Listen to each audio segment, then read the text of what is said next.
अज्ञानतिमिरान्धस्य ज्ञानञ्जनशलाकया चक्षुरुन्मीलितं येन तस्मै श्रीगुरुवे नमः। चैतन्य चरितामृत आदि लीला चैप्टर 7 प्रयास संख्या 102।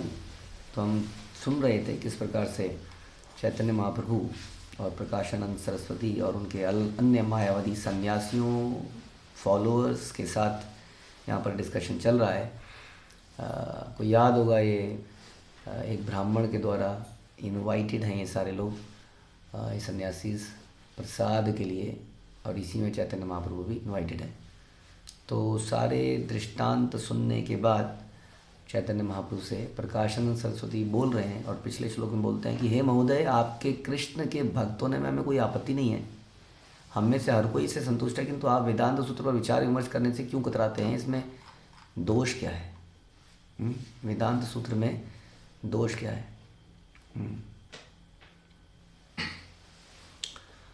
एतशुनि हासि प्रभु बलिला वचन दुख नामा नाह यदि करी निवेदन। मायावादी सन्यासियों को इस प्रकार बोलते हुए चैतन्य महाप्रभु थोड़ा मुस्कुराए और बोले, हे महाशयों, यदि आप बुरा न माने तो मैं वेदांत दर्शन के संबंध में कुछ कहूँ। तो कई बार जब हम फिलॉसफी सुनते हैं तो हमारी जो ऑलरेडी हमारे बिलीफ बने हुए हैं बचपन से, उनके ऊपर एक धक्का सा लगता है। कई बार ऐसा कई बार सुनाई देता है कि हम जो भी कर रहे थे आज तक वो गलत ही कर रहे थे, ऐसा प्रतीत होता है।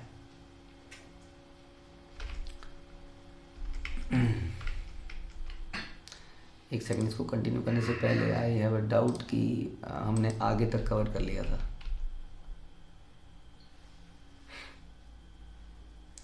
किसी को याद है कि पद्मभूषण प्रभु आप बता सकते हैं हमने कहाँ तक कवर किया था? हरे कृष्ण जन्म तुझे यहीं से शुरू होगा। यहीं से? ओके, यस जी, ओके, ठीक है। तो हम लोग जब सुनते हैं तो कई सारे हमारे बिलीव्स को धक्का लगता है कि जैसे फॉर एग्जांपल हम अपनी बात बताएं तो हम लोग जब भक्ति में आए तो सबसे पहला तो धक्का यही लगता है कि जिनको हम भगवान मानते थे वो भगवान नहीं है। कृष्ण ही एकमात्र सुप्रीम पर्सनैलिटी ऑफ गॉडेड, एकल ईश्वर कृष्ण आर सभी भृत्य। एकल ईश्वर कृष्ण ही एकमात्र ईश्वर हैं, बाकी सब उनके दास हैं। ये ही बहुत बड़ी फिलॉसफी हो जाती है हमारे लिए। धक्का, सबसे बड़ा धक्का यही है, क्योंकि हम अपने बिलीफ सिस्टम में किसी को मानते थे, किसी बाबा को, किसी देवता को भगवान मानते आए, और कई बार लोगों का बिलीफ है कि सभी भगवान हैं। तो इस तरह के बिलीफ सिस्टम में धक्का लगता है। प्लस फिर उसके बाद में हमें कई बार बोला जाता है कि चलो ठीक है आप ये नाम जपिए, लेकिन साथ में ये कर्मकांड मत कीजिए। दूसरा धक्का ये लगता है कि हमें पता चलता है कि हम जो भी धार्मिक कार्य कर रहे थे सो कॉल्ड, वो धर्म नहीं था वास्तविक, वो काइटव धर्म था, वो कर्मकांड था। ये बहुत बड़ा झटका है। तो अधिकतर लोग क्या करते हैं इस फिलॉसफी में, कुछ मतलब एक्साइटिंग है दिस चैतन्य महाप्रभु की फिलॉसफी, और ये जो प्रोसेस है ये बड़ा एक्साइटिंग है, इसको अपनाते हैं, इसके अच्छी चीज़ों को अपना ही लेते हैं। हाँ, यहाँ पे प्रवचन का बहुत अच्छा सिस्टम है। कई सारे लोग कहीं और जुड़े हैं लेकिन प्रवचन यहीं पर सुनते हैं। यहाँ के कीर्तन अद्भुत हैं, यहाँ के फेस्टिवल प्रसाद का सिस्टम बड़ा अद्भुत है, लेकिन वो अपने एग्जिस्टिंग प्रोसेस को बंद नहीं करते हैं because of the attachment to those process और वट एवर रीज़न। उनकी शरणागति एक जगह नहीं हो पाती है, इसलिए वो साथ साथ दूसरे प्रोसेस भी चलाए रखते हैं और उसके साथ साथ इसको अपना लेते हैं। तो ये जो है ना, इसमें इसलिए कहते हैं, भगवान गीता में बोलते हैं बहुशाखा ही अनंतस्य बुद्ध ही अव्यसाई नाम। कहने का मतलब है कि जिसकी बुद्धि बहुशाखा मल्टी ब्रांचड हो गई है, उसकी बुद्धि बट गई है इधर इधर इधर इधर इधर इधर, है ना। जैसे एक नदी आ रही है, आप देखेंगे कई बार नदी के आगे जाके मल्टीपल धाराएं निकल जाती हैं, नवधारा, सहस्त्र धारा, एक ही धारा से। तो उसमें पानी क्या हो जाता है, सब में पानी कम हो जाता है। फिर जाके कभी वो मिलती हैं आगे जाके तो फिर से पानी बढ़ जाता है।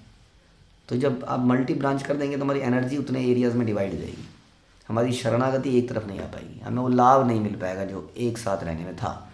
तो इसलिए कहते हैं कि भगवान, इसलिए भगवद गीता में अक्सर यही बोलते हैं कि जब भगवान बोलते हैं कि केवल मुझे ही शरण करो, मामेव मामेव ये प्रपद्यन्ते फॉर एग्जाम्पल, सर्वधर्मान परित्यज्य माम एकम शरणम व्रज, वहाँ पर भी बोला जाता है। ये बड़ा क्लियरली बताया जाता है। और ये फिलॉसफी यहाँ बताई जाती है कि बाकी नहीं, केवल यही, बाकी प्रोसेस नहीं, केवल यही और कुछ नहीं। तो थोड़ा सा धक्का लगता है, झटका लगता है, मुश्किल होता है। कई लोग प्रोसेस में आगे बढ़ते बढ़ते इंटेलिजेंटली समझते हैं और अपने आप को मोल्ड करते हैं। कई लोग मोल्ड नहीं कर पाए, कई तो अपने आप को पीछे ही कर लेते हैं कि नहीं नहीं, ऐसा थोड़ी होता है। और कई लोग क्या करते हैं, इसको अपनाने के साथ साथ बाकी चीज़ें भी चलाए रखते हैं। कर्मकांड, पूजा पाठ, कुछ मुरादें रहती हैं तो उसके लिए वो किसी ना किसी देवी देवता की पूजा करते रहते हैं। हाँ, इस प्रकार से। तो इसलिए यहाँ पर चैतन्य महाप्रभु बोल रहे हैं कि मैं वेदांत दर्शन के बारे में कुछ बोलूँगा, लेकिन यदि आपको बुरा ना लगे तो you have to listen with open mind. Mind को खोल के सुनना पड़ेगा, क्योंकि साधु सत्य वचन बोलता है शास्त्र के अनुसार, ये तो साक्षात भगवान ही है। हाँ, तो शास्त्र के जो निचोड़ हैं वो उसको ही बोलता है, उसको बोलने में वो डरता नहीं है। हाँ, कि ये तो प्रचलित मान्यता नहीं है। हाँ, ये जो संसार में चल रहा है उससे बिल्कुल समथिंग डिफरेंट है। लोग मेरे को मानेंगे नहीं, लोग मुझे एक्सेप्ट करेंगे कि नहीं। श्रील प्रभुपाद ने प्रेयर करी अपनी विदेश में जाते हुए कि हे भगवान, आई डोंट नो कि आप मुझे यहाँ क्यों लाए हो, ये उग्र स्थान है, मेरी शक्ति कम है, मेरी वाणी रुद्ध हो चुकी है, मेरी बोली, मुझे प्रॉपर बोली यहाँ की इंग्लिश लैंग्वेज उस एक्सेंट में मैं नहीं बोल पाऊँगा। ये लोग बिल्कुल इंद्रिय तृप्ति में लिप्त हैं, नशे में लिप्त हैं, क्या ये मेरी बात सुनेंगे? लेकिन मुझे अपने गुरु पर विश्वास है। आपको यदि चाहें अपनी प्रसन्नता के लिए मुझे शक्ति प्रदान कीजिए कि मैं इनको समझा पाऊँ जीवन का पर्पस क्या है। तो इस तरह की प्रेयर हम कर सकते हैं संसार में ऐसा वचन बोलने से पहले। लेकिन घबराना नहीं चाहिए, लेकिन पीछे नहीं हटना चाहिए। क्योंकि अब तो हमारे सामने प्रभुपाद ने बड़ा एग्जाम्पल रख दिया ना। ही वॉज, इसलिए कहते हैं कि जो एक्चुअली किसी काम को जब करते हैं ना तो बहुत मुश्किलें होती हैं, लेकिन हो जाने के बाद लोगों को बड़ा आसान लगने लगता है। ऐसा देखा है आपने? कोई मैथमेटिक्स का सम बचपन में आपने किया होगा, 4 घंटे तक लगे रहे, किसी ने आके बताया नहीं इसको ऐसे करना, अब अच्छा इतना आसान, तो 4 घंटे लगे थे आपको, अभी तक बैठे ही थे आप, अब इतना आसान हो गया वो। हाँ, आदमी तो जिसने हम उसकी वैल्यू को नहीं समझ पाते कई बार। इसलिए जो प्रभुपाद ने किया, nobody at that time, he has shown the example. इसी तरह से अभी कुछ एग्जाम्पल बनते जा रहे हैं कि हमें लगता है इसमें क्या है, उसमें बहुत कुछ है। उसमें यही बात है, वो है अनन्य फेथ, अनडेविएटिंग। वही सबसे बड़ी बात है जो कि हमारे अंदर नहीं आ पाता है, वही इन संतों में होता है। हाँ, जो शास्त्र और गुरु की वचनों पे इतना फेथ होता है कि उस पर बढ़ते चले जाते हैं। हाँ, तो ऐसा फेथ हमें डेवलप करने की ज़रूरत है। तब हमें बिल्कुल चिंता नहीं करनी चाहिए कि मैं तो ऐसा सोचता था, मैं तो ये करता आया हूँ, मेरे तो दादाजी के ज़माने से ये होता है, या ये या वो। तो इसलिए चैतन्य महाप्रभु आगे कुछ बोलने से पहले कह रहे हैं मैं कुछ बोलूँगा लेकिन आपको बुरा नहीं लगना चाहिए। मायावादी सन्यासियों ने चैतन्य महाप्रभु की प्रशंसा करते हुए उनसे पूछा कि वे वेदांत दर्शन पर विचार विमर्श क्यों नहीं करते? अब विचार विमर्श करेंगे, हमें कोई प्रॉब्लम नहीं है विचार विमर्श करने में, लेकिन आपको ओपन माइंड से सुनना पड़ेगा। क्योंकि हम ये नहीं बोलेंगे हाँ हाँ ठीक है। जैसे कई बार हमारे भक्त होते हैं, किसी के घर में जाते हैं और कोई भक्त किसी की बुराई करने लगता है, तो हम अब क्या करें, हम खिसिया के रह जाते हैं, ठीक बात है। अब वो ठीक बात हमें लग नहीं रही चाहिए अंदर से, लेकिन हम मुँह से ठीक बात है, पता है माता जी ऐसा होता है वहाँ पर, यहाँ ऐसा ये होता है, ठीक बात है। ऐसा होता है कि नहीं? हमारे साथ भी ऐसी ठीक बातें हुई होगी कई बार, आई एम 100% श्योर। हम बोल नहीं पाते हैं, ये बड़ी सबसे बड़ी समस्या है हमारी।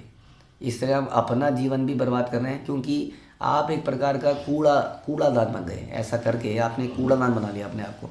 अब इसमें हर कोई कूड़ा डालेगा, क्योंकि आप हर किसी को कहते हो ठीक बात है, तो वो कूड़ा डालेंगे आपके ऊपर ज़बरदस्त चारों तरफ से। कभी कभी आप सोचना कि क्यों सारे लोग ही मेरे पास क्यों आते हैं, ये सारे लोग मेरे पास ही क्यों आते हैं, ये बिगड़े हुए, ये बिदके हुए, ये लोग मेरे पास आके अपना कूड़ा क्यों डालते? क्योंकि आप यही करते हो ना, ठीक बात है। बिकॉज हम बोल नहीं पाते हैं सिद्धांत को, चाहे प्यार से ही क्यों ना बोलें, हम रिजेक्ट नहीं कर पाते हैं, हम अपने आप को विड्रॉ नहीं कर पाते हैं। हाँ, यही हमारी समस्या है, इसलिए ऐसा होता है। इसलिए हमें क्या करना चाहिए, हमें विचार विमर्श करना चाहिए। लेकिन कौन सा विचार विमर्श करना चाहिए? यही तो सारा शास्त्र बोलते हैं, प्रजल्प ना करने को बोला गया है, वैष्णव निंदा करना, वैष्णव निंदा सुनना। हाँ, माता सती ने इतना बड़ा इतिहास रच दिया, लेकिन हमारी समझ में नहीं आया। ये अनप्रेसिडेंटेड कथा है माता सती की, जिसने अपने आप को जला डाला जस्ट बिकॉज कि वैष्णव निंदा वो नहीं सुनेगी, इससे बेहतर है कि वो मर जाए। जला दिया उसने अपने को। कैन यू इमेजिन शिव जी की पत्नी जिसने अपने आप को जला दिया हो, जस्ट बिकॉज क्यों? वैष्णव निंदा हो रही है वहाँ पर। तो विचार विमर्श करे जा सकते हैं, बट यूजलेस विचार विमर्श, इसको विचार विमर्श कहते हैं। मायावादियों को विचार विमर्श कोई विचार विमर्श है जिसमें भगवान के स्वामित्व को, भगवान के रूप को रिजेक्ट करके ये बोला जाए कि हम भी भगवान बन सकते हैं। और उसी तरह से ऐसे विचार विमर्श जो कि वैष्णव सिद्धांत के अनुसार नहीं है। कई बार लोग मेरे से पूछते हैं आके कि प्रभु जी ये बताइए, ये व्यक्ति मेरे से ऐसा कह रहा था, मैं क्या करूं? हमने बोला कि भैया शास्त्र को पढ़ो, शास्त्र को सुनो, गुरुजनों को सुनो, वैसा करो। Where is the question? वो यही वाला पॉइंट है जो अभी मैंने बताया कि मेरे को कोई आके मेरे सर पे कूड़ा डाल देता है, मैं क्या करूं? वो कूड़ा डाल रहा है तो वही करो जो शास्त्र में सुना है। नहीं, हम बड़े अटैच्ड हैं। जैसे एक बार मैंने सुनाई दिया किसी को, प्रभु जी वो आके मेरे से कुछ बोल जाते हैं, तो आप जब कुछ बोलते क्यों नहीं? क्या वो शास्त्र के अनुसार बोल रहे हैं? नहीं, शास्त्र के अनुसार तो नहीं बोल रहे हो, तो वैष्णव निंदा कर रहे हैं। तो आप बोलते क्यों नहीं? हम ना उन्हीं के माध्यम से जुड़े थे। अच्छा, ये दोस्ती हम नहीं जो तोड़ेंगे। अच्छा, समझ में आया। ऐसा नहीं है हमारा ये सिद्धांत, ध्यान रखिए। यहाँ पे चैतन्य महाप्रभु ने खुद एग्जाम्पल सेट किया हुआ है मुकुंद का। So Mukund was a great devotee, we hear about lot about him.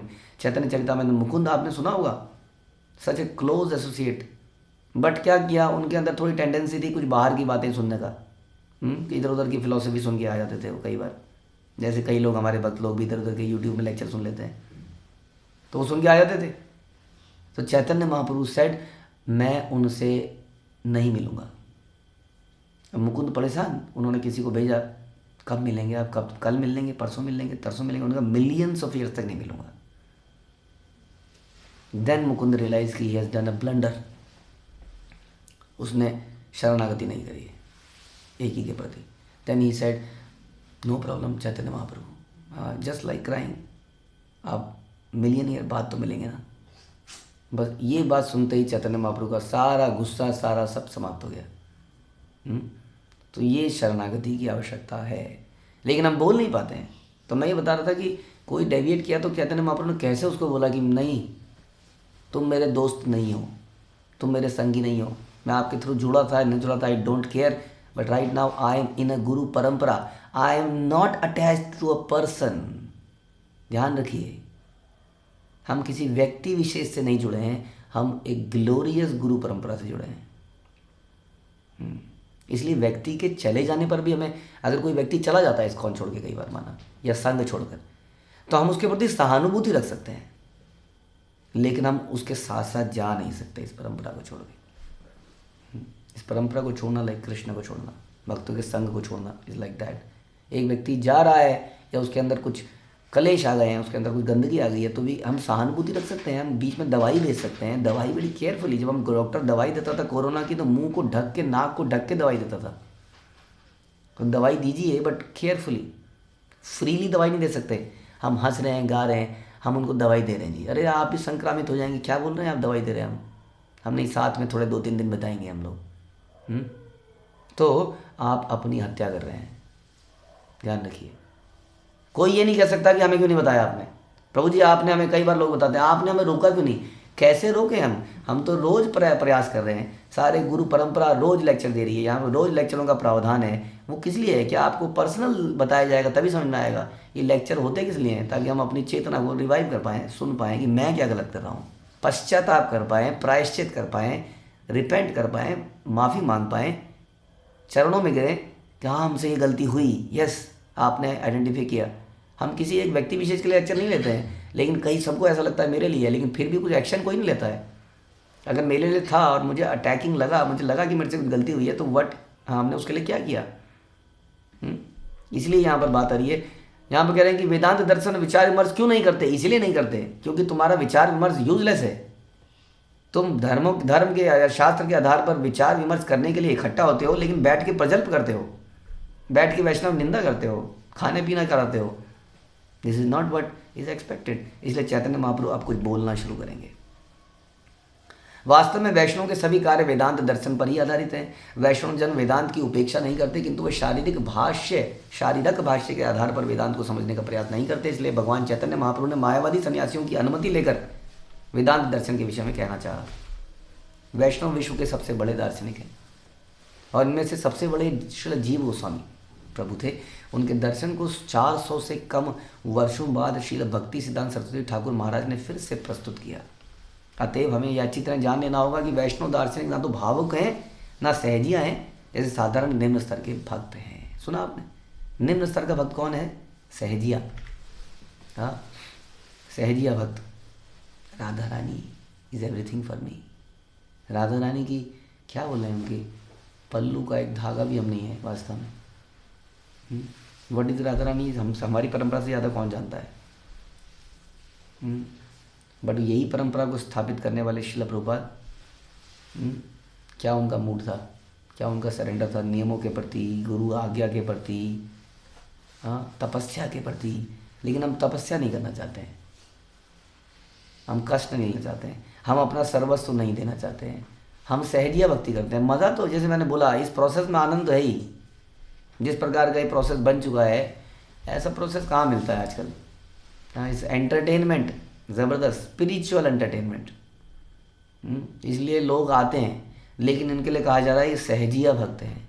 Sahajiya भक्त होते हैं जो किसी को शरणागति नहीं करता, सहज काम करता है। सहज मन कर रहा है आज यहाँ वाले मंदिर में चलते हैं, मन कर रहा है गौर पूर्णिमा यहाँ मनाते हैं जाके। कहाँ? मायापुर में। मन कर रहा है अब ये वाला यहाँ मनाते हैं। मन कर रहा है अरे तो लोकल मंदिर क्या है? लोकल मंदिर से क्या है? लोकल कोई भक्त संघ से क्या है? दीक्षा हो गई हमारी, अब क्या है? दीक्षा तो हो ही गई।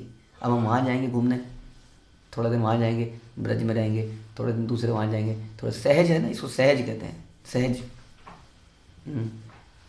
अंदर से भाव है, भाव है जी, हम भावुक हैं। इसी भाव में लोग बहुत कुछ करते हैं जो कि परंपरा में नहीं है।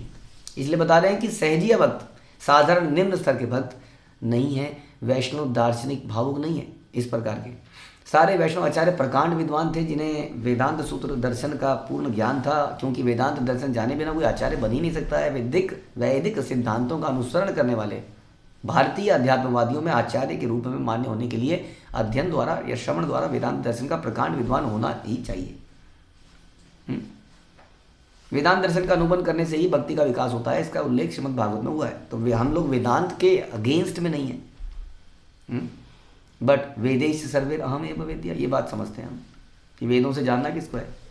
इस श्लोक में भक्त्या श्रुत गृहीतया शब्द अत्यंत महत्वपूर्ण है, क्योंकि इससे शोधित होता है कि भक्ति को उपनिषदों तथा वेदांत सूत्र के दर्शन पर आधारित होना चाहिए। सुना आप लोगों ने? This is coming from Shrimad Bhagavatam. भक्ति को किस पर आधारित होना चाहिए? उपनिषदों वेदांत सूत्र के दर्शन पर आधारित होना चाहिए। ये सहजिया नहीं हो सकती। हम गुरु के शरण में जाके गुरु से प्रश्न पूछते हैं, हम पर्ची नहीं डालते भगवान के आगे। समझ रहे हैं आप? ना ही हमारे 10 काउंसलर हैं, एक काउंसलर ने मना कर दिया नहीं जाना है, दूसरे से पूछ लिया प्रभु जी वहाँ जा सकता हूँ, हाँ चले जाओ, बढ़िया काम हो गया। 10 रखे हैं हमने, 10 में से एक तो हाँ बोलेगा फॉर एग्जाम्पल। तो इस प्रकार से जो सहज भक्ति है, जो गुरु के प्रति शरणागति नहीं है, हमने भक्ति कर ली, हमने दीक्षा भी ले ली, लेकिन हमारा मेरा मिशन लाइफ का is not to fulfil the mission of the guru parampara, is not. तो वास्तव में उस इनिशिएशन का लाभ नहीं मिल पाएगा, हमें ऐसा लग रहा है। देखिए कोई भी संसार में ना ये ठप्पा नहीं है, आप समझने का प्रयास कीजिए। It is not like material world जहाँ पर एडमिशन का ठप्पा लग जाता है बाय हुक और क्रुक, बाय पैसे से, मैनेजमेंट कोटा, स्पोर्ट्स कोटा, पैसा कोटा, एडमिशन हो गया, अब हमारी एंट्री हो गई। तो it is not like that. We cannot cheat Krishna, very simple. तो इसलिए हूसोएवर, इसलिए श्रील प्रभुपाद ने 1-2 शिष्यों को ये तक बोला कि तुम्हें दीक्षा लेने की आवश्यकता नहीं है, although this is the process, तुम यू आर डूइंग इट। इसलिए more important is doing, surrendering, serving the mission, of the guru परंपरा। ये हमारा पर्पस होना चाहिए। इसलिए कह रहे हैं कि ये शास्त्रों के अनुसार ही होनी चाहिए भक्ति। वेदों पुराणों पंचरात्रों इत्यादि के प्रमाण के बिना संपन्न की जाने वाली भक्ति को कोरी भावुकता मानना चाहिए। ये हम नहीं कह रहे हैं, हाँ, ये रूप गोस्वामी ने कहा है। श्रुति स्मृति पुराण आदि पंचरात्रिक विधि बिना एकांतिका हरे भक्ति उत्पाद एवं कल्पते। समझ में आया कि वेदों पुराणों पंचरात्रों इत्यादि के प्रमाण के बिना संपन्न की जाने वाली भक्ति कोई भावुकता मानी जानी चाहिए, क्योंकि इससे समाज में केवल उत्पात मचता है। ये भक्ति नहीं है जिसको हम भक्ति समझ रहे हैं। भक्ति मतलब शरणागति, हाँ, गुरु साधु शास्त्र। तो प्रश्न पूछना चाहिए, मैं किसके प्रति शरणागत हूँ? हु इज़ दैट पर्सन जिसके कहने पर मैं सब कुछ करूँगा करूँगी? क्या कोई ऐसा है? नहीं, तो हम सहज भक्ति कर रहे हैं। बट जो भी मेरे मन में भाव आता है हम ऐसा करने को तत्पर हो जाते हैं। और हमें लगता है कि I am doing devotional activities, devotional services. तो ये यहाँ बता रहे हैं, ये उत्पात मचाता है। किंतु मध्यम अधिकारी प्रचारक बनने के लिए भक्त को वेदांत सूत्र एवं अन्य वैदिक साहित्य का विद्वान होना आवश्यक है, क्योंकि जब भक्तियों का विकास वेदांत दर्शन के आधार पर होता है तब वह यथार्थ एवं स्थायी होता है। समझ में आया आपको? स्थायी भक्ति जिसमें मूड के अनुसार फ्लक्चुएशंस नहीं होती हैं। आज भाव ज़्यादा है तो कल भाव कम है, ऐसा नहीं होता उसके साथ। स्थायी भक्ति कब पैदा होती है बता रहे हैं? जब हम इस दर्शन में भी परफेक्ट होते हैं, फॉलोअरशिप में परफेक्ट होते हैं। ऐसा करेंगे जैसा शास्त्र में लिखा है, जैसा गुरु द्वारा शास्त्र के माध्यम से बताया गया है, ऐसा हम करेंगे इसको। इससे क्या होता है? यथार्थ, जेन्युइन एवं स्थायी, परमानेंट, इटर्नल, सनातन, ये भक्ति तब पैदा होती है। समझ में आया? ये भाव भक्ति में ये समस्या है, आज है कल नीचे है। इस संबंध में हम श्रीमद् भागवत के ऊपर लिए गए श्लोक का अनुवाद तथा तात्पर्य उद्धृत करना चाहेंगे। गंभीर जिज्ञासु या मुनि, ये श्रीमद् प्रभुपाद बता रहे 1.2.12 श्रीमद् भागवतम। गंभीर जिज्ञासु या मुनि जो ज्ञान तथा वैराग्य से युक्त है, वह वेदांत श्रुति से सुनने के आधार पर संपन्न की जाने वाली भक्ति में सेवा से ही परम सत्य की अनुभूति कर सकता है। Shrimad Bhagavatam very clear. जो व्यक्ति गंभीर है भक्ति में, हाँ, तो क्या है? उसके अंदर जो ज्ञान और वैराग्य से युक्त है। वैराग्य, ज्ञान तो हम लोगों को हो ही जाता है परंपरा में श्रवण करने से, लेकिन वो ज्ञान वास्तव में वैराग्य नहीं पैदा कर रहा है, तो इसका मतलब वो क्या हो गया? टेक्निकल नॉलेज हो गई ओनली। किताबी ज्ञान कहते हैं ना कई बार हम, किताबी ज्ञान है इस आदमी को, किताबी ज्ञान बहुत है, लेकिन वैराग्य पैदा नहीं हुआ है। इसका मतलब इसकी रियलाइजेशन ही नहीं है, वैराग्य पैदा नहीं हुआ। थोबड़े से पहले तो थोबड़े को चमका के बड़ा वो है कि क्या थोबड़ा दिया भगवान ने हमें, उसी को चमकाने में लगे हैं। पहली बात, कपड़े अलग अलग तरह के सुंदर सुंदर कपड़े, ताकि हम सुंदर लग पाएँ। We are spending lot of time in that, for example. और इस तरह की चीज़ें, मतलब वैराग्य पैदा नहीं हुआ हमारे अंदर, तो हमने भक्ति के सूत्रों का रियलाइजेशन हृदय में नहीं किया है। वैराग्य पैदा होने से एक बड़ा सिंपल है, ये तो मैंने बड़े एलिमेंट्री चीज़ें बताई, कपड़ा और इस इत्यादि वगैरह, लेकिन मुख्य चीज़ है कि हमारे अंदर कष्ट लेने की भावना अगर पैदा हुई है तभी हमारे अंदर वैराग्य पैदा हुआ है। यू नो दैट, कष्ट लेना, छोटी छोटी चीज़ों से ये दिख सकता है ये वैराग्य। मतलब मुझे कोई फेवर नहीं चाहिए। फॉर एग्जांपल, किसी व्यक्ति को बस में यहाँ सीट नहीं मिली, हमें क्यों नहीं सीट मिली, यहाँ हम यहीं पर बैठेंगे, ऐसा क्यों होता है हमारे साथ? हाँ, ये वैराग्य नहीं है। वैराग्य का मतलब होता है कन्वीनियंस मिल जाएगी तो ले लेंगे, कन्वीनियंस नहीं मिलेगी तो उसको ले लेंगे हंसते हंसते। ध्यान रखिए, इंटरनल हैप्पीनेस। कई बार क्या होता है, आदमी तपस्या तो कर लेता है, लेकिन फिर कुछ कान में बोलेगा, जो पीछे बैठा है बेचारा, अपने वॉलंटरी मतलब बैठ गया पीछे, अब बोल रहा है साथ वाले को, हमारे साथ ही होता है, हल्के से बोलेगा, साथ वाले ने जरा सी भी एक लाइन सपोर्ट में बोल दी, फिर वहाँ चालू हो जाएगा एक दौर। अब साथ वाला चुप रहा तो चुप हो जाएगा, क्या ये आदमी ठीक नहीं है, पकड़ेगा मारेगा, किसी को बोल देगा, ऐसा बोल रहा था।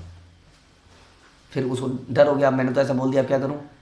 लेकिन ठीक है, यही तो सिखाया गया है, तपस्या करनी है। अब उसने अपने बात को काउंटर कर दिया ताकि यहाँ पर रफा दफा हो जाए मामला, फिर किसी और को ढूंढेगा रास्ते में। अरे पीछे बैठे थे, ठीक से रहा, तुम ठीक से रहे, कहाँ कमर में दर्द, हाँ यही तो मैं कह रहा हूँ, अब शुरू हो जाएगा फिर से। यही तो मैं कह रहा हूँ, हाँ देखो कुछ गड़बड़ करी है, इन्होंने पर्ची निकाली है ना, इन्होंने अपनों की पर्ची निकाल ली होगी। अरे अगर अपनों की भी निकाल ली होगी पर्ची तो तुम्हें तो हमें तो भगवान के लिए कष्ट लेने को मौका मिला। This is great problem in understanding. हम सोचते हैं कि फेवर कुछ और चीज़ है, हम समझ नहीं पा रहे हैं फेवर किसको कहते हैं। Krishna gives us pain is a favour of Krishna. Dhruva Maharaj को तपस्या मिली है, उनके बेटे को, दूसरे बेटे को राजा की गोद मिली। बताइए फेवर किसके प्रति हुआ, उत्तम के प्रति या ध्रुव के प्रति?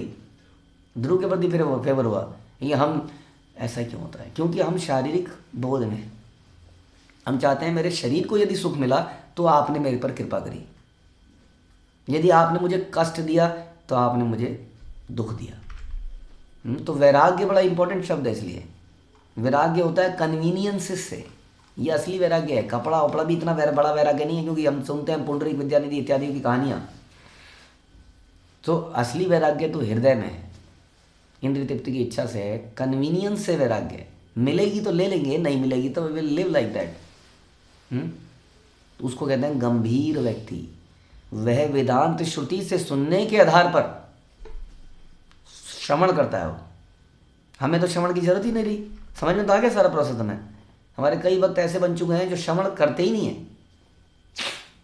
ये करते हैं तो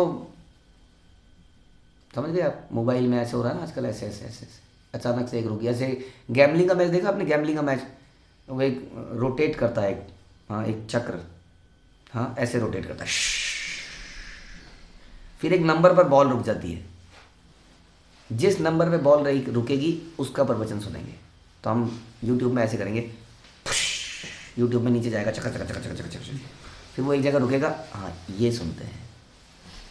हाँ यहाँ तो ऐसा नहीं बता रहे हैं। वो श्रवण मस्ट बी सिस्टमेटिक। ध्यान रखिए, हमारी स्टडी लिसनिंग सिस्टमेटिक होनी चाहिए। It has to be systematic, it can not be random like something. आज चैतन्य चरितामृत डिस्कस कर लिया, आज कुछ और डिस्कस सुन लिया, आज कुछ और सुन लिया। हाँ it is a training. Training में क्या होता है? ट्रेनिंग में सिस्टमेटिक होता है ना। मैथमेटिक्स, इंग्लिश, हिंदी हमने पढ़ा है तो हम चैप्टर पढ़ते थे या कहीं से भी हैफेजटली पढ़ना शुरू करते थे। It has to be systematic, shloka by shloka, concept by concept, something. इसको हम वर्कशॉप्स भी कहते हैं कि concept is being presented in some systematic way, that is called hearing shruti. Vedanta shruti के सुनने के आधार पर संपन्न की जाने वाली भक्तिमय सेवा से ही परम सत्य की अनुभूति करता है, वरना परम सत्य की अनुभूति हम लोग नहीं कर पाएंगे। And we will be in the illusion कि हम लोग भक्ति योग कर रहे हैं। इसलिए ऐसा करने का प्रयास करें। गुरु परंपरा के सिद्धांत प्रोसेस के अनुसार ही हम भक्तिमय सेवा करें। अब इसके ऊपर बहुत सारा डिस्कशन होने वाला है, फिलोसॉफिकल ज़बरदस्त, कि क्या बोलेंगे चैतन्य महाप्रभु। उससे पहले हम लोग इसके परपट को भी अगले सत्र में पढ़ेंगे। हरे कृष्ण। श्रील प्रभुपाद की जय, श्री चैतन्य चरितामृत की जय, श्री कृष्णदास कविराज की जय।